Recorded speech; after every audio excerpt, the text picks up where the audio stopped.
Thank you.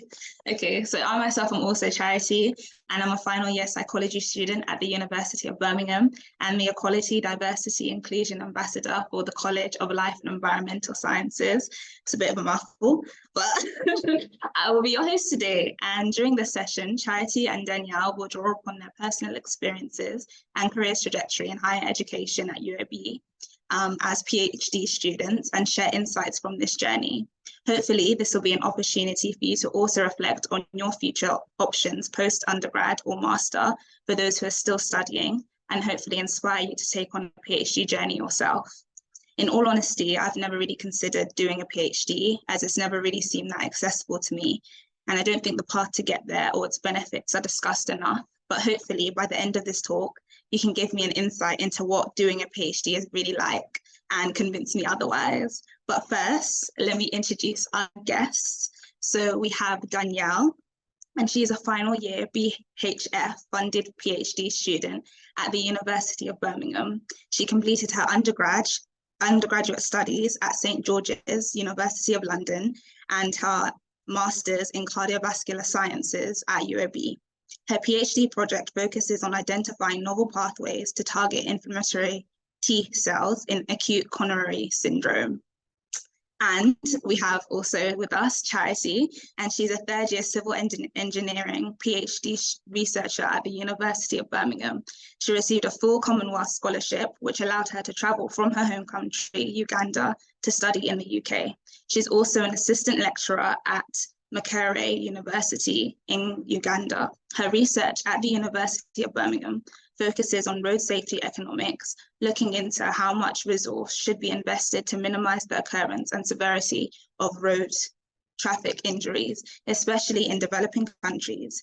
Previously, she completed an MSc in Advanced Engineering Management, Construction Management from the University of Birmingham. Okay, so very impressive from both of you. And we'll start the session with some questions which we can talk about and expand on them if you wish. And at the end, there'll also be the opportunity for a Q&A. So keep posting your questions. And if we have any questions for Charity and Danielle, please feel free to use the chat function. But thank you so much for everyone who's been joining us today. And I don't know if anyone wants to go first, but I can ask the first question. And it is, why did you decide to do a PhD?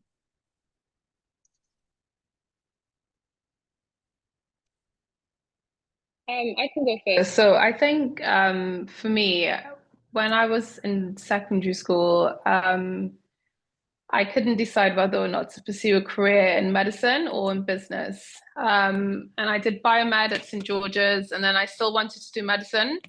And in all honesty, I didn't get into med school. So after my biomed, I did my master's.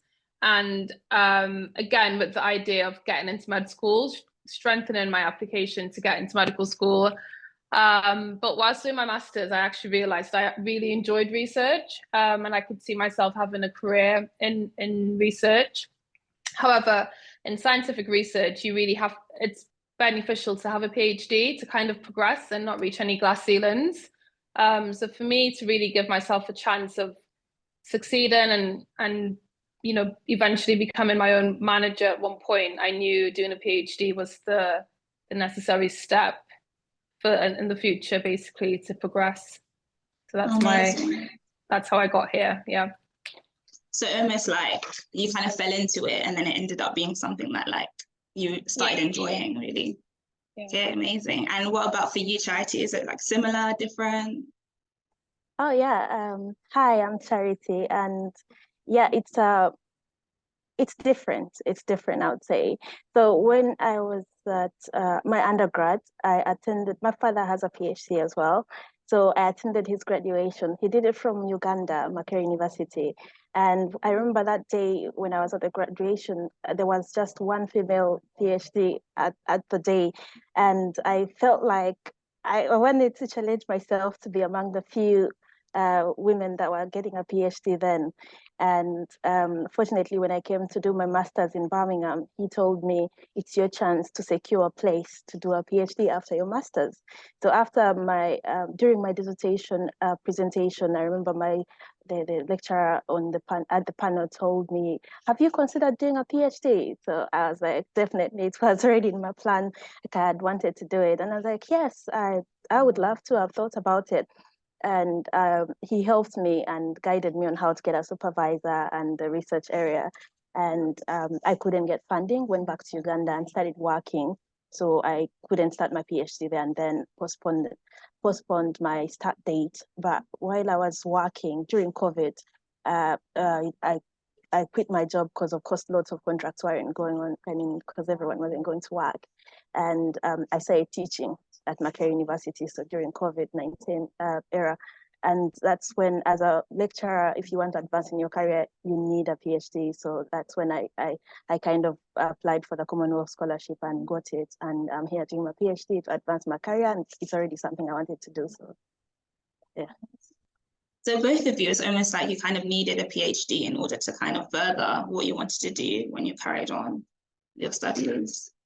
And the next question is, why, when doing my research in advance of hosting the event, I became quite aware of like the lack of representation from ethnic minority students doing a PhD in the UK. And do you think this is something that you see in your field? And how do you think this can impact someone doing a PhD? So I think for me, I think you're spot on. There is very much a lack of representation, especially for Black students. So in the medical school, it's made up of different institutes, and I'm part of the Institute of Cardiovascular Sciences. And within that institute, I'm the only Black student, PhD student. So I think for me, like it very much hits home what you said about your research and not seeing much representation. And I think everyone suffers with imposter syndrome. I don't think that's just something Black people suffer with. I think everyone does.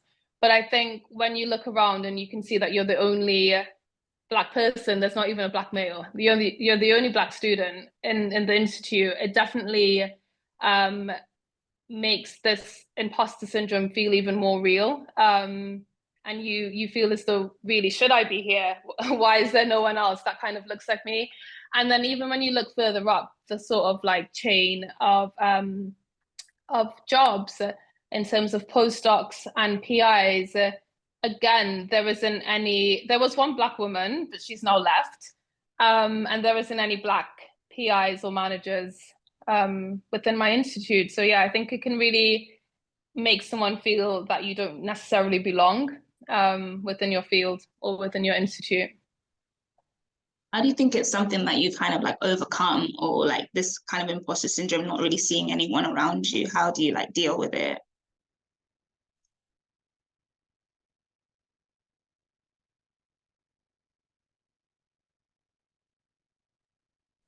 Sorry, Charity, did you want to go? Shall I?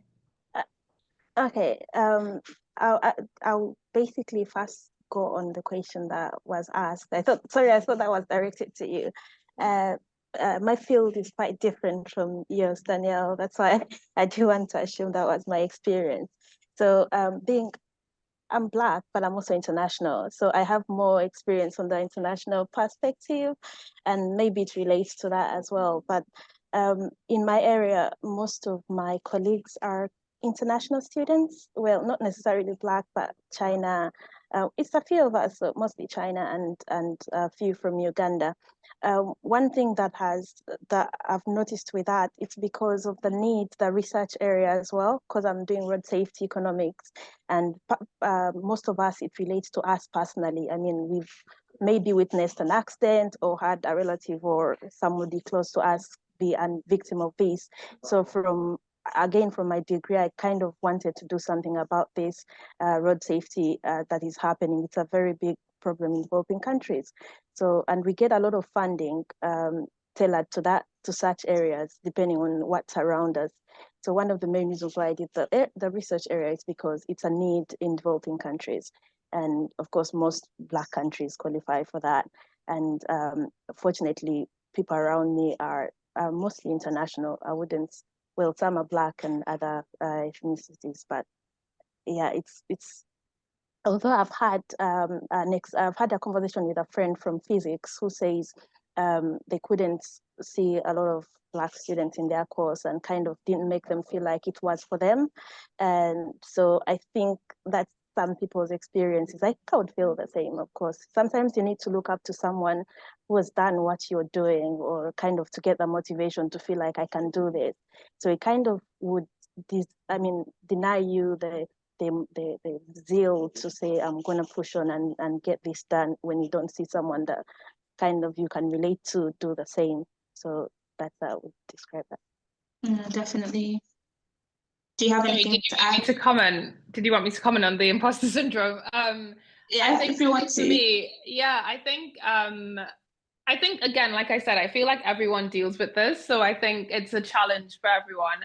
I think specifically in terms of not seeing any other Black individuals within my institute, it's a constant battle, I guess, in yourself to just remind yourself that you do deserve to be here, and just, you know, looking at what you've accomplished, and just trying to reassure yourself that you deserve to be here as much as anyone else. And I think that's the main reason, or the main way I try to deal with that feeling of not belonging.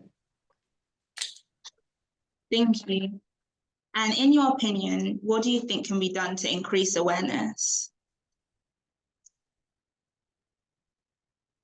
Danielle, do you want me to go first with that? Yeah. Yeah. So one way we could increase awareness is through funding. I would say I've met a lot of my colleagues from Uganda who are so interested in pursuing their career further than just an undergrad, but then the finances kind of limit them. So one major contribution that would push more people getting into this is the funding opportunities, and definitely sometimes people are not yet as familiar to the internet and kind of searching things out on Google and getting all the answers. So we get, personally, and my colleagues, we get a lot of questions of, are there any funding opportunities there? How do I get to study at University of Birmingham? Everything is online, yes, but they don't have the culture to go out there and like search the thing for whatever they need. So I would probably recommend some outreach and some sessions like this where we can get people that are already doing something to kind of let the other population know that, look, there are other opportunities that could get you to do this if you want to, and you just need to go out there and read about them, and maybe get in touch with those that have gone through the process to advise on how to get it, because it's not as easy.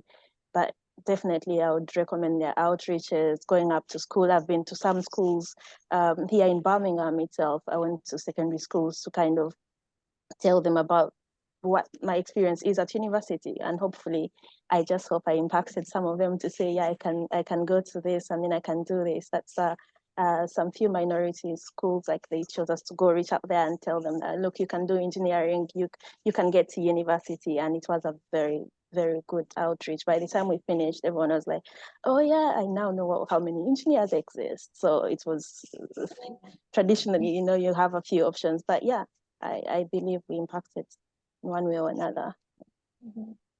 Can I just clarify your question? So is it raising awareness of the lack of representation, or raising awareness of opportunities for Black students?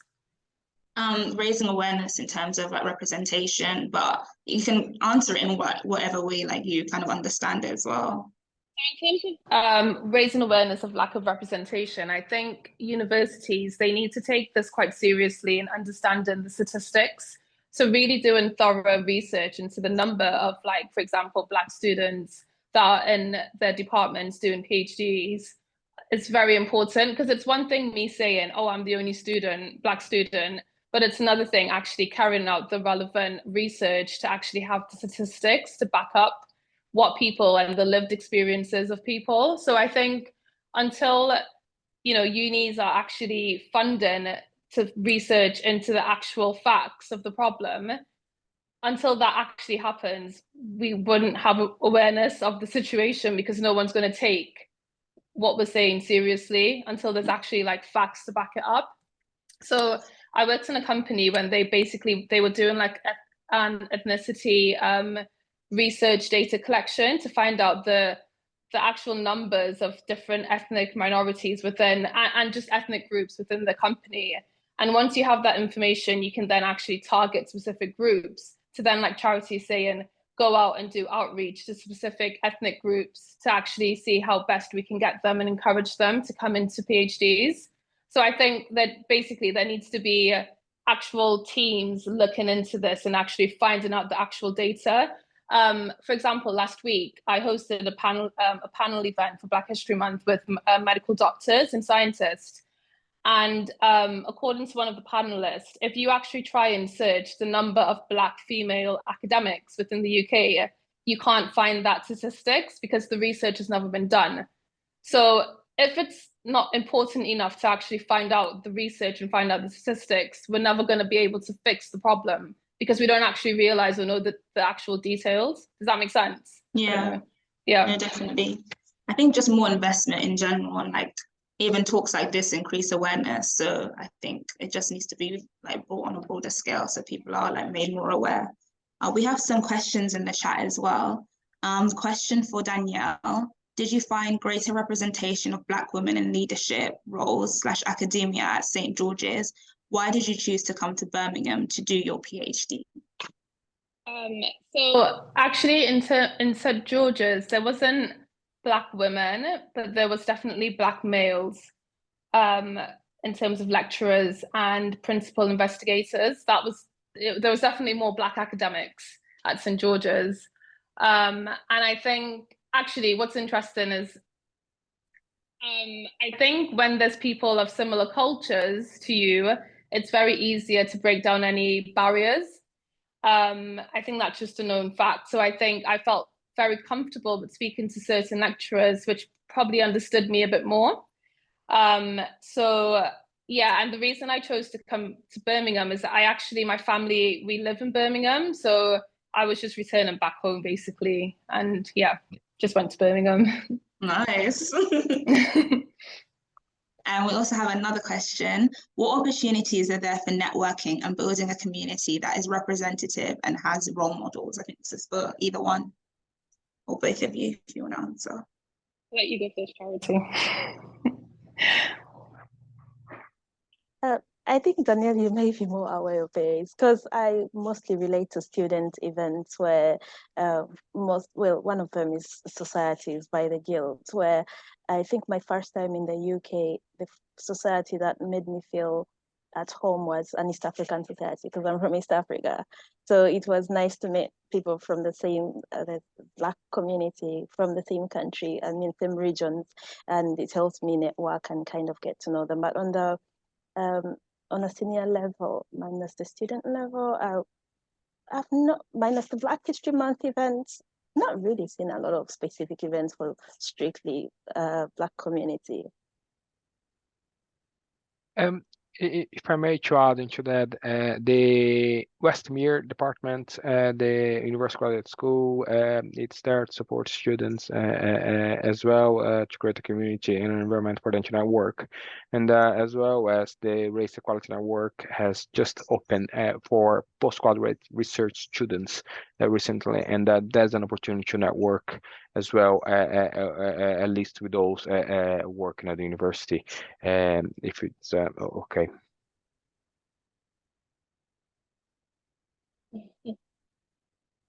Yeah, so actually me and Charity met last year through Westmere. So we were university graduate scholars. I'm not sure, Charity, are you still a scholar? Not this year. Yeah. Either. So we actually met through Westmere. So just to follow on to what Alex was saying, I think especially for international students, would you agree, Charity? I think that like sort of community is very important because they have a lot of events in terms of networking. So yeah, I don't know if that answers the question. Okay, so I can move on to the next question. What were the biggest barriers or challenges that you faced on this path? And do you think funding is a challenge, for example? Me, in terms of funding is an issue for me because my project is funded by the British Heart Foundation. But I think in the type of research I do, it's that's very normal. I think there's funding bodies, and that's usually how you get your PhDs. But I'm aware in other types of PhDs, it's very different. A lot of times it's self-funded. So for me, it hasn't been an issue, but I'm aware that for others it would be. And in terms of challenges, I think a challenge is probably just time management. I think understanding how to best manage my time, that's been the biggest challenge. Do I think there's been any specific challenges for me for being like Black? I think it's just, as I mentioned previously, just this internal feeling of not belonging. But you know, with good supervisors and good friends around you, you can you can overcome those kind of like challenges. Don't know, Charity, do you have any more to add? Maybe just to top up on what you've said. So funding in my area, well, engineering, we have a lot of options, like you said, but mostly you could get through the university funding opportunities. There should be a lot of options when it comes to funding. So the two main differences is if you want to do a funded research, or if you want to do your personal research. If you want to do your personal research, then you have to look for the funding yourself. But you have an opportunity, you have a chance to do a funded research. So that's where the professors kind of win the grants, and they have topics, they have research areas, and they're looking for people to carry out the research for them. So all you have to do is apply to that project. It's already funded, and you just do the project. But then I personally am doing my own research. So I had to apply for my own scholarship through the Commonwealth Scholarship Commission, but there's so many other different scholarships that are available depending on who you are. There are some of them, if you're not from the UK, even countries have country-specific scholarships that you could get in through. And yeah, but through the university funding page, you could look at the countries and look at what scholarship opportunities are on there for you, depending on so many factors: who you are, which course you want to do, what kind of research you want to do. And about the challenges, I think one of the main challenges that most PhDs face is finding a supervisor. That's at the start of the PhD, finding a supervisor and maybe the subject area, because right now you don't know what you want to do, because PhD is very niche and you want to get into a detail of one specific area that probably you should be interested in doing, because you're going to do it for 3 to 4 years or something. So deciding on what specific area to do is always can get a bit tricky.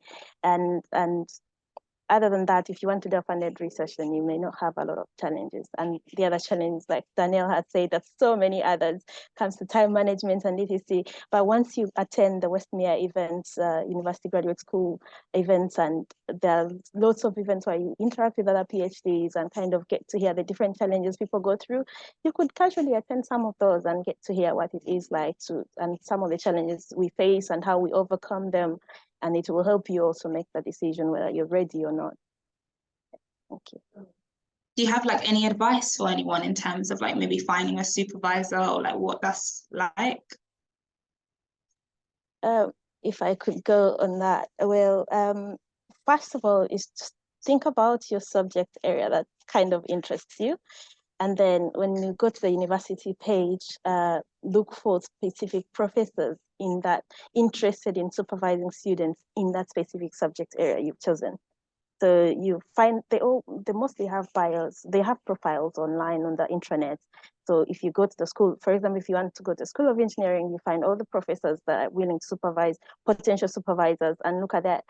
Read about what they're interested in supervising, and of course their publications and the likes. Then have a rough proposal and kind of email them or meet up if you're on campus and discuss further. Then they can redirect you to the right direction or help you, guide you on making that decision.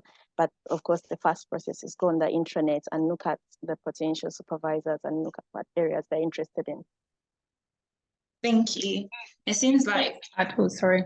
Oh. I was just gonna add to that. Like, I agree with everything Charity said, and also just to add, if you can, it's quite useful to try and meet up with students that have worked with or are working with these professors and having a quick chat and getting their perspective as well. Most times people won't be honest and tell you if they're not having a great time, but it's worth trying anyways, because you might just meet someone that might, just to get a different perspective of what it's like to work with the professors as well. Yeah. Thank you. It's really good advice from both of you. And what is the most rewarding or beneficial thing about doing a PhD? What would you say to convince our listeners here, for example, to undergo a PhD? That's a big one, Charity. I'm nominating you to go first.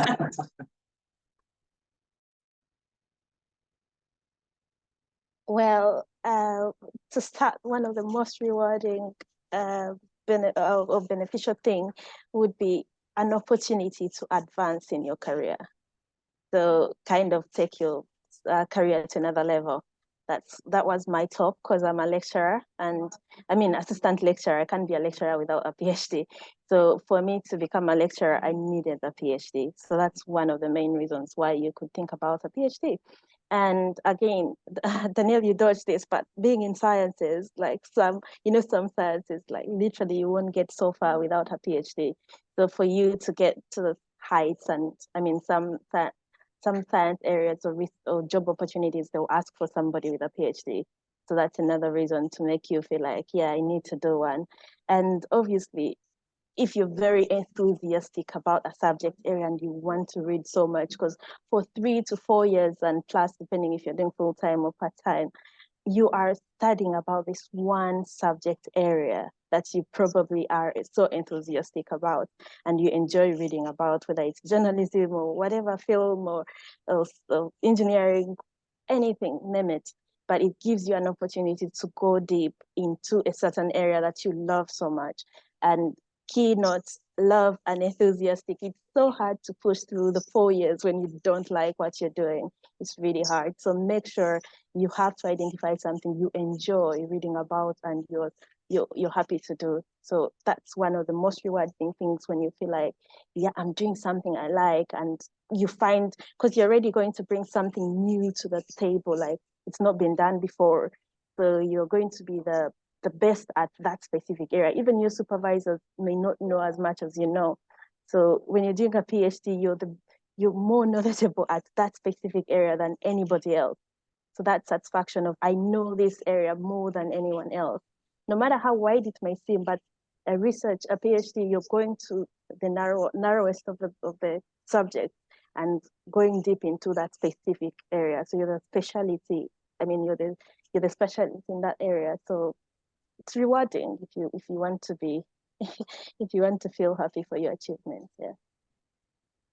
Yeah, I agree with everything Charity said. And I think as well, just to add, like, if you're someone from like an ethnic minority, I think it's like it's really important to have individuals like ourselves at these within these sort of like spaces, because the different ways like we think and we kind of like, you know, how we perceive things, it's very different, right? And if for years there's not been that diversity of thoughts within these spaces, how much more can the fields be like furthered? So I think there's really like an added benefit for the field. There is for your career and progressing, but as Charity was saying, if there's something you're interested in, you love, you're very passionate about, you can actually really make a change and just bring that difference to the table. So that, yeah, I think that's quite motivational if you're considering to do a PhD as well. Definitely motivational. I think so. Passion is a main one, and then also just you adding your own like perspective in order. So that's really good. We have another question in the chat. Are you both teaching assistants as PhD students, and what does this add to your experience? So I actually started teaching this year in my final year. So I've only done like 2 or 3 sessions, so I've not been doing it for a very long time, but I think it's very good for me to teach, in the sense like it actually shows you what you do and what you don't know. And I think a big part of academia and doing a PhD, if you want to stay in academia, teaching is very important. So I think, as I said, I'm in my final year, so I'm deciding whether or not I want to go into industry or stay in academia. So this is helping me to kind of like make my next steps and my next decisions a bit easier by seeing, oh, actually, do I like to teach? Do I enjoy it? I do. I actually really enjoy it. So I think, yeah, it's good for you to kind of see what your career will actually look like, and you get a bit of money, so you can't really complain. Yeah. Always a bonus. How about you?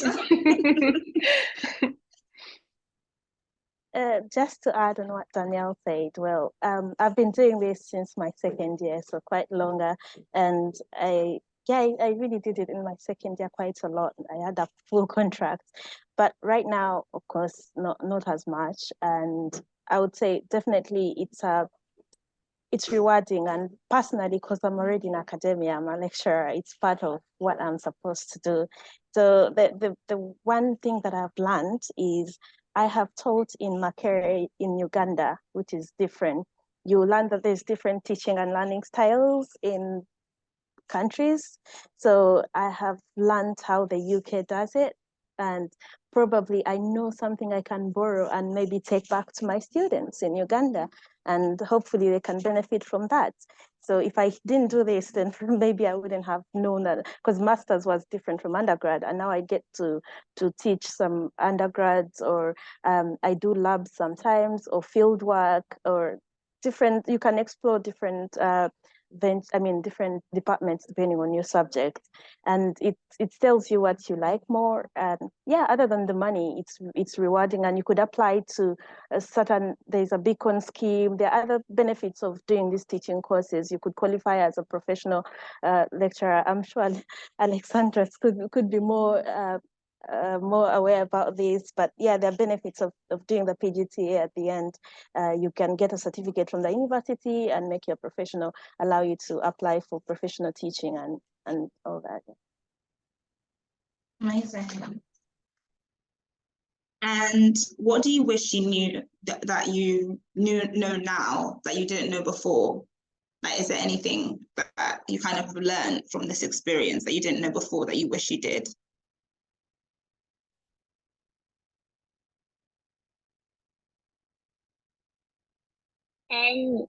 Yeah, I think for me, one of the biggest things is like realizing that actually a PhD, it's a training program in a sense. You're not a researcher yet. You're on a training program to become a researcher. So you're still learning, and you don't have to have everything like put together. I'm really bad at just sitting down and reading. I much prefer to be in the lab.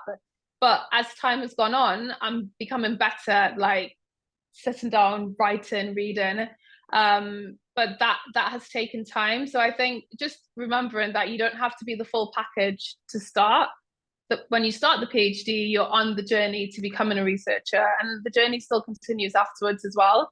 So I think just realizing you don't have to have everything well put together is important, because they're training you up to become a full researcher by the end of it. And I think similar to what Alex and Charity said, like just taking advantage of the opportunities available through Westmere and like through the library services as well. There's like a lot of sessions that are like put on to help you develop into the researcher that you're doing your PhD to become. And for yourself, Charity?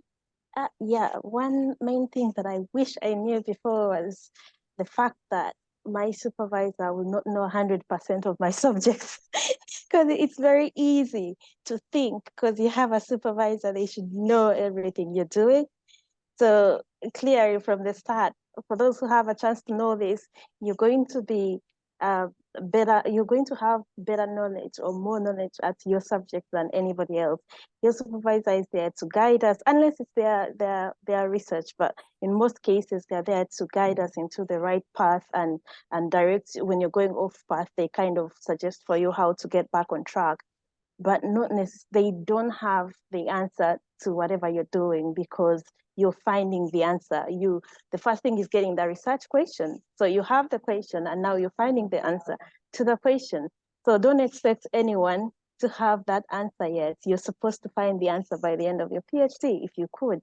But other than that, well, if you fail to find the actual answer, it's also okay, because PhD, I was told that it's a journey. The journey matters. The process is what's important, other than the findings and the results. That's another thing about the PhD. But at least if you learn the process quite well, it's really, really helpful for the field, even if you don't choose to stay in the academia, because there's a lot of soft skills you learn, and other skills, like Danielle said, reading, writing. There is how to do a proper research methods. I mean, if for those in masters, you realize that a PhD is not even half of, just twice of what you're doing. It's extreme.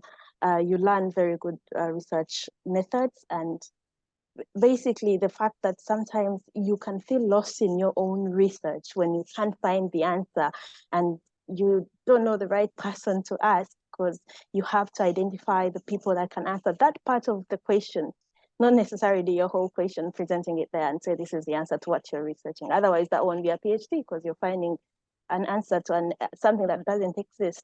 So I wish I knew that I have to do most of the work myself, because sometimes you're like, oh God, my head can't think anymore. But you have to think. You have to think. You don't expect your supervisor to think for you. No, you have to think. So again, if you're not ready to think, you would give it a thought. But if you're really ready to take up the challenge and think, because if you're ready for it, actually, it's never hard, because you're ready to go in for, and you know what you're going for. But when you just go in and you don't know what you're going into, sometimes it can be challenging. So definitely get ready to own your research, and but the satisfaction at the end, when you get the results and the findings and the answer, you're like, yeah, I found it. It's very rewarding. So yeah, I wish I knew that, but I know it now. Thank you. I love the passion in the beginning. I wish I knew. I hope our listeners are really taking notes so that they can have this advice as well. And yeah, it seems like something that you do really grow on. I never kind of like considered it as something. I think even me myself, I thought maybe like you kind of had to like know quite a lot, but even like you saying, Danielle, how you grew with like reading, and like it's not something that you really liked before, but it seems like something that you kind of is like a process and a journey. How long are both of your PhDs?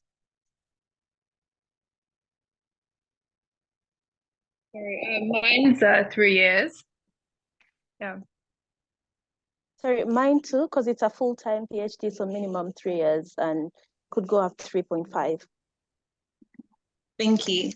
And also, what message would you give to young Black girls, and indeed any women from any ethnic minority background, on how to overcome those challenges and achieve success on their plans? I think one message I'd give is to ask for help. In my opinion, I think sometimes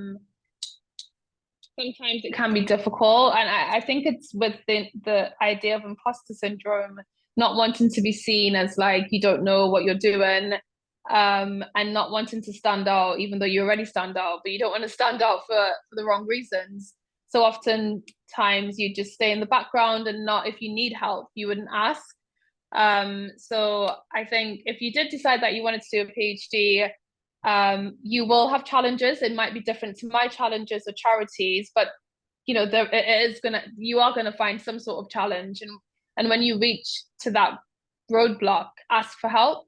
There's gonna be, I'm sure there will be some team or someone that can like help and assist with whatever challenge you have, and just don't be afraid to ask for help. Actually, there's more strength in asking for help than just staying and suffering in silence. So I think, yeah, there's a lot of people at uni that are willing to support students, but we have to actively engage in these different groups and societies to actually benefit us, to help us to like finish our PhDs or whatever studies you're doing.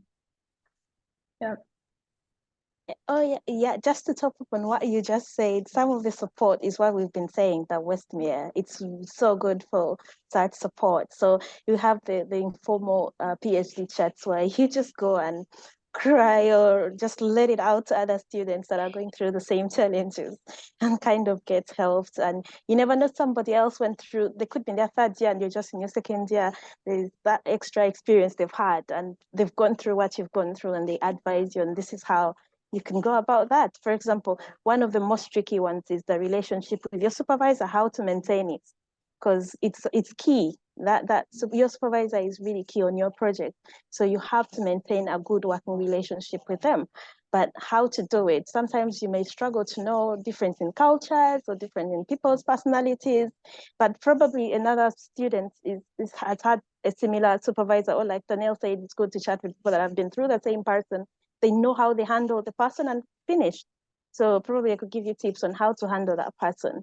And yeah, definitely, again, Westmere events are good. And of course, mental health, the university has welfare offices in every college that are really good, and they're looking out for all PhD students, because generally a PhD is kind of a lonely, sometimes you do a lot on your own alone, and you can feel quite lonely a few times, but they're always looking forward to kind of helping us fit in. And yeah, basically my message to everyone would be, no matter how underrepresented we are, we still have to do whatever we want to do, because there is someone else, either 1 in 100, that one person made it. So which means there is another person that can do it. You don't need to first see a scale of 200 in 100 or in 200 to know that you can all do it. No, even if one person had a breakthrough, which means there is a chance for anyone to break through. Even if there is no Black person that has gone through something, you can be the first. I don't know, you have to first of all be positive at whatever steps you make or whatever decisions you make, and know you can do it. And when you're positive at what you're doing, what you choose to do, you always push through the hurdles and whatever challenges you meet, because in the end, you know, I can do this. And when you keep telling yourself that and be positive at everything, look out for help, like we've all said, then you can make it, no matter how underrepresented we are, because we are the same people that are going to bring the statistics higher than they currently are. But if we sit back and wait for someone else to do it for us, it may be too late to even come back to class. So it's now, there is no tomorrow. We have to do it now and raise these statistics and kind of help the future generation to say, oh, actually, this is easy. I can go in any subject. I see my fellow sisters or brothers doing it, so I can do it. So I would say, whatever you want to do right now, you don't have to hesitate for any reasons. You can do it and go for it. Amazing. Maybe you should go into motivational speaking after this PhD. Thank you so much. We also have another question in the chat. Oh, okay, it's gone. But yes, I think from what I've heard, building networks and relationships with other people is something that's also like really, really important with PhDs, and like speaking out and like not staying silent when you are like suffering, which I think is like very, very essential. And the last question, going forward, what are both of your plans? So yeah, so for me, I'm really not sure yet. Short-term plans is just finishing the PhD. Afterwards, I'm not sure if I want to stay in academia or go into industry, like I mentioned. But I feel like I'm being quite drawn into academia, and interestingly, it's for a lot of the reasons we've discussed today. I think it would be great to, establish more black scientists within my field. I think for the first time in September, I went to a conference and I saw a Black speaker as one of the invited speakers. He came all the way from Nigeria to speak, and that was fantastic to see.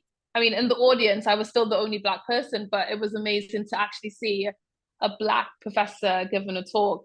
So yeah, I'm kind of leaning towards academia, but I'm also very much aware that, it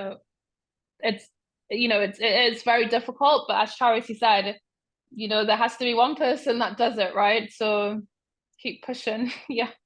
What about you, Charity? What are your plans? Because mine is so direct at the moment, so I have to go back to teaching. So when you get these Commonwealth scholarships, they sponsor you to come attend the education, but then bring back the knowledge you've learned and kind of create a change in your own home country, which is very impactful. And of course, something that I would want to see in future, looking back and saying, yeah, I did that. And I gained the knowledge from University of Birmingham. And well, again, I hope to maintain the collaboration, the contacts, and the networking that I've made while at university, because I could do some publications or any collaborations with any kind of research with University of Birmingham. So you find Macquarie University is now collaborating with Birmingham for whichever research. So I hope I can keep those networks that I've managed to get. But actually, no matter how much I will go back into academia, I do miss the field as well. Because being a civil engineer, you want, some of us don't just want to sit at the desk. We want to kind of get into the field and put a brick on the wall, get quite more practical. So depending on your passion, if you want to get really practical, you would kind of consider the field. Because the field, currently, a lot of companies are investing in research and development. So you could still do research for a civil company, so not necessarily just a university setting. So I went to a workshop, a Highways UK recently at NEC, and lots of companies had such opportunities where they were looking for PhDs to join their engineering and innovation team, because there's a lot of push to net zero. And of course, there are lots of scholarships again by those companies funding students to come and do specific research. They want to do away with the traditional concrete cement mix. So they are looking for other sustainable materials they can replace with the cement in the concrete mix. So it's also worth considering. You could do research for those companies on that specific area if it interests you again. So I'm also looking at those options other than just academia, but academia is my priority since I'm already there and they're funding me to come and study, and considering the field at some point, I would leave my options open. Yeah. Amazing, thank you so much. We have some more questions in the chat as well. If a master's is a step up from an undergrad, does a PhD typically delve deeper into your master's subject, or can you take it into a different direction? For me, I think you can go into a completely different direction. I think when you're looking at your PhD and your master's, even your undergrad, it's better to focus less on the actual the detail of what you're doing, but actually the skills that you're gaining from what you're doing. And then if you look at it that way, you can apply it into any sort of aspect within your field. That would be my kind of perspective on it. What do you think, Charity? Well, if you're going direct from degree to master's and then to PhD, without any practical knowledge, I don't say you have to, but it would be really good to kind of look for research around areas you're quite familiar with, rather than looking at for a very strange subject. So it's good to have some relationship. But no matter how close it is, it may not be the same, because master's is quite wider. You could do a master's in civil engineering. That is still very wide for a PhD. You still have to go into a specific subject. So, but then if you don't have any field knowledge, I mean, any kind of different knowledge other than the academics world, I would recommend having either first read about it or have some knowledge of what PhD area you want to go in, even if it's slightly different. But if you've worked, personally, road safety economics is different from my master's. My master's was advanced engineering management. But then I applied the quantity surveying and construction management skills on these highways. So that's why the road safety economics is related to my degree and master's all together. So I borrowed the skills that Danielle was talking about. So it may sound different, but actually I'm applying what I learned from my master's and my degree, because I had some field years some time in the field, and I worked on highways, I worked on road safety, and gained more understanding of the road safety that I feel like, yeah, this is what I want to do. So it always depends on your situation. It's no black and white answer. So sometimes. Yeah. Thank you. And also, I think this person might have come a bit late, but they just wanted to know if there are any funding opportunities available at the University of Birmingham, PGT and PhD. If you could just maybe like go over some of the things before. For funding, I don't know whether Alex could help us find that link and put it in the chat. But there is a link to the university funding page database where you can choose what applies to you. Some fundings are meant for the the home students, others are meant for EU, others are meant for per country. There are lots of fundings through the university. Other than that, you could find a PhD. There is that site. They always have funded PhDs that the student could read through. You look for the subject that you're looking for and have a look at the different PhDs that they're advertising already funded. So that's another option. And other than that, I also recommend attending the different open day events at the university. We have some in the School of Engineering. I think different colleges could have. School of Engineering normally has, and they have these professors come there and kind of orient the students on what kind of areas they have funded PhDs in. So keep your notifications up for whichever college you're interested in, and they would have this in-school funding opportunities. And the next open day for postgraduate students, and I'm not so sure if that includes PhD as well, but there is one coming up on the 25th of November. And when my wife had a PhD PhD offers, she offered it in LinkedIn and via the university, the department's page. So there is the funding, graduation and award teams that supports in-house students, but I'm not sure if that applies necessarily. So I'll have to have a look on that and if the person with the question would like to know more, they can contact me. If Dominique would like to know more, they can contact me individually on a.ferrant@bham.ac.uk, and I can certainly look into if the department supports PhD as well. But nonetheless, Charity will have some positive news for us at the end of this session on the very same topic. Yeah, and lastly, not a question, but someone just wanted to say that both of you are excellent role models for future generations, and they think that you're very inspirational and determined and motivational. So yeah, I think they just wanted to say thank you. But yeah, it's been a really good talk today, and thank you for both of your times as well. Just end here. Do you have anything further to say? Anything else that you want to add? I'll just say thanks, Charity, for hosting and for asking us to be on the panel. It's been really enjoyable. And yeah, if you're considering a PhD, like Charity said, just go for it and see what happens. Don't hold back. Yeah, saying thanks, Charity, for hosting today's event, and thanks, Alex, for inviting us to be part. Always privileged to actually share my experience with others people, because one thing is, this is our experience. Please don't expect to have the same experience when you do your PhD. Every PhD student would have a unique experience. So just because you spoke to me and I gave you my own version, it doesn't mean you're going to have the same version.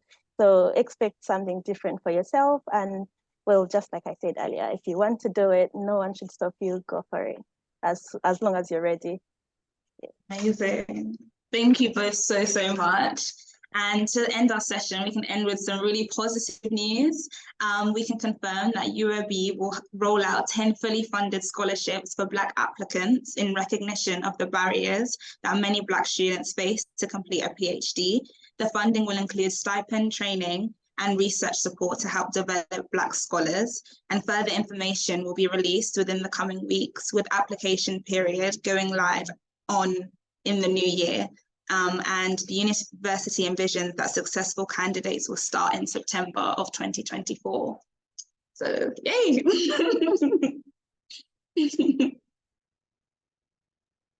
And thank you very much, Charity, for hosting today's event.